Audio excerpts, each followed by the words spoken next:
"Daddy, the girl in the trunk is asking you to let her out." The words our 4-year-old daughter said during a family drive. I didn't miss my husband's startled face at that moment. Whether he intended to play dumb or not, his face, still pale, looked at our daughter through the rearview mirror with a frightened expression. What a scary thing to say. "You shouldn't tell such lies." I glared sharply at him from the passenger seat. "Then should we pull over at the rest area?" It had been 5 years since we got married, and I had been diligently supporting him, who'd been busy with work. However, the truth was about to be exposed by my daughter's mysterious power. I, Charlotte Clark, married my husband Freddie when I was 27 years old, and he is 4 years older than me. The following year, our daughter Sophia was born, and she has been growing up healthy and lively. She's turned 4 years old. Our family was living busy yet happy days. "How about going to the zoo next Sunday, huh?" "Yay! I want to see the giraffes." I couldn't help but smile at their cheerful conversation. My husband has always been kind since we were dating, and that hasn't changed since we got married. Our daughter was born on his days off, and he willingly engages in family activities and is an impeccable father. I'm so glad I ended up with this man. I was indulging in happiness while watching my husband and daughter playing together. Little did I know that these peaceful days were about to come to an end. "Huh, you're being transferred to a different department?" I asked. "Yeah, it's company policy. They want me to gain experience in various places," Freddie replied. One day, as soon as Freddie came home, he sighed wearily with a dejected look on his face. Unfortunately, it seemed he was being transferred to the busiest department, which meant he might not be able to spend much time with us. "Daddy, are you not going to play with me anymore?" "I'll do my best to spend as much time with you as possible, Sophia. Let's go to the zoo again sometime," my husband said, wearing a regretful expression as he gently stroked our anxious daughter's head. Watching them, I felt a tightness in my chest, overwhelmed with emotions. It seemed his transfer didn't involve changes in salary or relocation, but it's still big news for our family. Just the thought of having less family time together made me feel lonely. However, the one feeling the most vulnerable is surely Freddie, adjusting to his new environment. "Please don't push yourself too hard," I said. I knew he had a tendency to immerse himself deeply in things, which made me worry about him overdoing it. Unfortunately, my concerns turned out to be justified. Initially, Freddie managed to secure time for family and rest despite being busy. However, about a month later, his time at home suddenly decreased dramatically.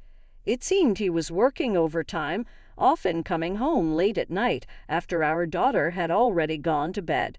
He started going out for drinks with his clients more often and even began working on his days off. There was another concern I had about him. "Hey, can you take a day off next Sunday? Sophia misses you, and you've been working too hard lately." "Huh, who do you think I'm working so hard for? Should I just turn down client meetings and risk getting fired?" "I didn't mean it like that. I'm just worried about you." "That's none of your business anyway. Make sure you have money ready for next week's drinking party." Seemingly overwhelmed by his workload, my husband had become irritable all the time and started taking out his frustrations on me more frequently. Furthermore, he was spending extravagantly, claiming it was necessary for entertaining clients. This was starting to impact our living expenses. Because I know his previous kindness, I'm more worried than frustrated about his current tense demeanor. I really need to find a way to get him to take a break, or he's going to collapse from overwork. After half a year had passed since the transfer, my husband had reached a point where he was coming home mostly just to sleep. In addition, Sophia, feeling lonely from not being able to see him, began to wear a sad expression more often. I knew things couldn't go on like this, so I was trying to figure out a way for him to take a break. However, as if to thwart my efforts, more bad things kept happening. My mother, who had been suffering from an illness for several years, suddenly passed away in the hospital. No, Mom. My father had passed away when I was young, and my mother was my only parent. I couldn't even have a proper conversation with her before she passed away. When I heard the news at home, I was so shocked that I couldn't move for a while. However, Freddie's response to me was unbelievably cold. Hey, do I have to go to that funeral too? His indifferent attitude shocked me, and I widened my eyes in disbelief. For my husband, the relationship with my mother-in-law may have been somewhat distant, but she was still family. Despite this, he didn't show any sadness or comfort me. Instead, he just complained about having to attend the funeral. What are you saying? Of course, you have to. It's a family funeral. Don't get mad at me. Why does this have to happen now? I had plans too. Despite my reprimand, Freddie showed no signs of remorse. I was left shocked. In the past, he would have surely comforted me, perhaps rubbing my back and grieving with me together. But now, as he sighed in dissatisfaction, he seemed nothing like the person I once promised a future with. Naturally, he didn't help with any preparations for my mother's funeral, and I arranged everything alone. On the day of the service, my husband remained silent and sullen. It's over now, right? I'm heading home first. After the funeral ended, Freddie didn't help with any cleanup and quickly went home. I was initially confused by his first reactions, but by then I had lost the energy to be angry. I was simply bewildered and disappointed in him. No matter how busy and stressed from work he may be, his behavior at the funeral was unacceptable. When did my husband become such a cold person? Mom, Sophia will help you. Despite feeling frustrated with him, I finished cleaning up with my daughter by my side. Before heading home, I decided to stop by my parents' house for a short while. It wasn't far from our home, and I wanted to reminisce about my mother. After saying goodbye, although I did it as my heart dictated, the decision wasn't wrong. When I arrived at my parents' house with a heavy heart, I discovered something shocking. Mom, wait a moment. Sophia. As soon as we arrived at my parents' house, my daughter's expression suddenly changed, and she dashed straight into the back room. I had taken her to visit my mother's place several times before, but I had never seen her behave like this. Hurrying to follow her, I found Sophia opening the second drawer from the bottom of the dresser as if she was drawn to it by something. Mom, Grandma wants you to have this. As I looked at an old-hand mirror that my daughter was holding, I couldn't help but catch my breath. The mirror had always been precious to my mother, but she had treasured it so much that even I rarely saw her use it, and I didn't even know where she kept it. Of course, there's no way Sophia could have known about the existence of this hand mirror. What? How did you know it was here? And what do you mean Grandma wanted me to have it? When Grandma was sleeping earlier, she told me that Mom was sad and asked me to give this to you. I couldn't hide my surprise as she answered innocently. I didn't think it was a coincidence, so I asked her some questions. I asked about tomorrow's dinner menu, what I was thinking about, and even thoughts I had during the funeral. All things she couldn't possibly know. Yet, to my surprise, she accurately answered every question. I'm not sure how long she has had it, but it seems like my daughter has a mysterious ability to know what people are thinking. Wow, that's amazing. Sophia, you know everything. I stroked her head, feeling bewildered. I had always thought that the idea of mysterious abilities was just something from stories, but I never imagined she actually had such a power. While I was surprised, she put her hand on her hip and showed a proud look on her face. That's right. Sophia knows about Dad, too. What do you mean? What she told me was incredibly unbelievable and unforgivable. Then, a few weeks after my mother's funeral, I was visiting my friend with Sophia next Sunday morning. When I told Freddie, who was about to leave for work, he abruptly stopped and frowned, looking genuinely troubled. Really? Oh no, I'm off that day. That's too bad. Feeling the artificiality in his voice, I quietly let out a smile so as not to give myself away. Now that I knew the truth, there was no love left for Freddie inside me. On that Sunday, I left home with Sophia and then killed about an hour before returning home. Dad, he's over there. Then I looked where she pointed and headed towards the garage with the shutter still down. After taking a deep breath, I lightly knocked on the shutter. Freddie, I know you're in there. Open it. Huh. Charlotte, I thought you and Sophia had plans. It's canceled. If you're going somewhere, we want to come with you. He sounded flustered and hesitant to open the shutter. Honestly, I had a pretty good idea of what was going on inside that moment, but I decided to stay quiet and just observe. Sophia wants to go for a drive too. Unable to resist her hopeful voice, he had no choice but to agree. A few minutes later, Freddie reluctantly opened the garage and started our drive together. Sitting in the passenger seat, I looked at Freddie, who was driving in profile, and I solidified my final decision. The married life with Freddie had truly been enjoyable and happy, but I also firmly understood that those days would never come back. Hey, did you know Sophia has a special power? I finally brought it up as we merged onto the highway. My husband furrowed his brows in confusion at the sudden confession. Huh, what's that supposed to mean? That's a silly joke. He laughed dismissively. Daddy, the girl in the trunk is asking you to let her out. From the back seat, our daughter confidently raised her voice. I didn't miss my husband's startled face at that moment.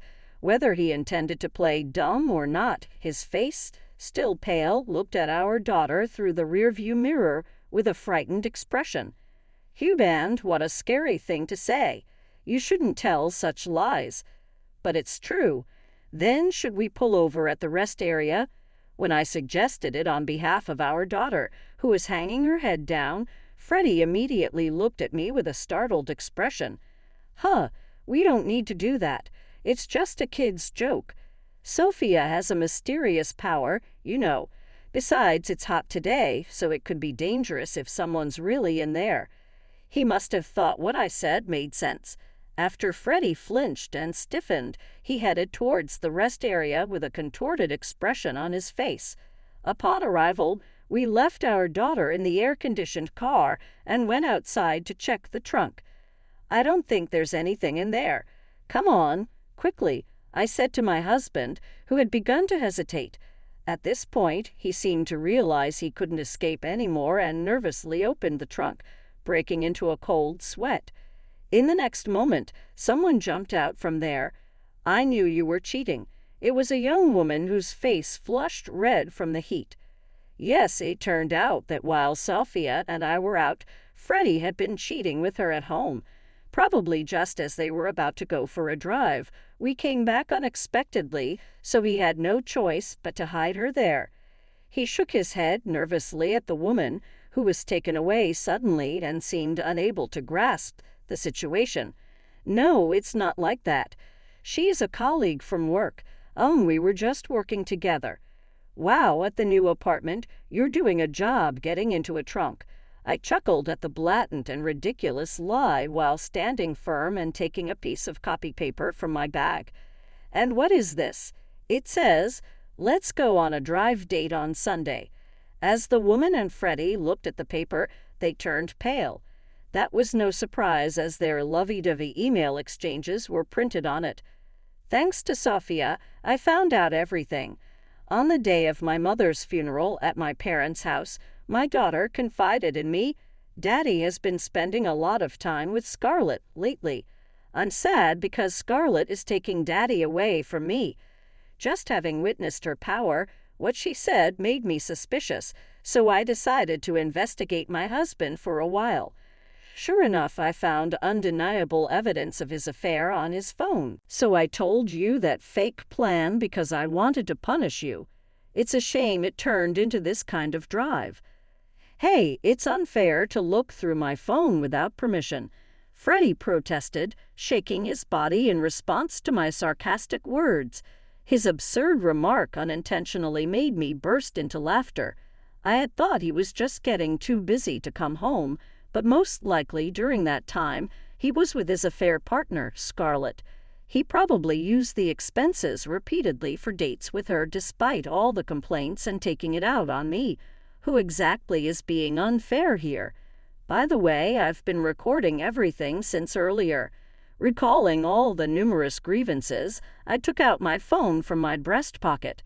Actually, I had expected this would happen, so I secretly pressed the record button on my phone to capture evidence since we got into the car. The evidence I've gathered isn't just messages on this video. I didn't tell you, but I also had hidden cameras in the house and garage. And Scarlett, I know everything about you too. Under my successive attacks, they both turned white as sheets. I was furious with Freddie, but of course I couldn't forgive Scarlett either. So I thoroughly investigated my husband and managed to identify her. She was a 25-year-old new employee who had become his colleague in a new department. From reading the messages, it seemed she was aware of my existence, yet still engaged in the affair. So she's equally guilty. Sorry, Charlotte.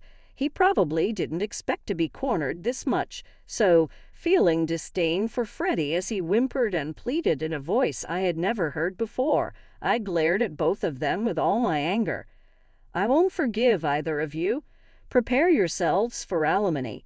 Upon hearing my firm words, perhaps realizing their fate, both of them collapsed to their knees. Afterwards, I divorced Freddie. The fact that I had recorded the scene and gathered all the evidence paid off, and they were ordered to pay $300,000 in compensation. I was also able to claim $500 a month in child support from my husband. Their misfortune didn't end there.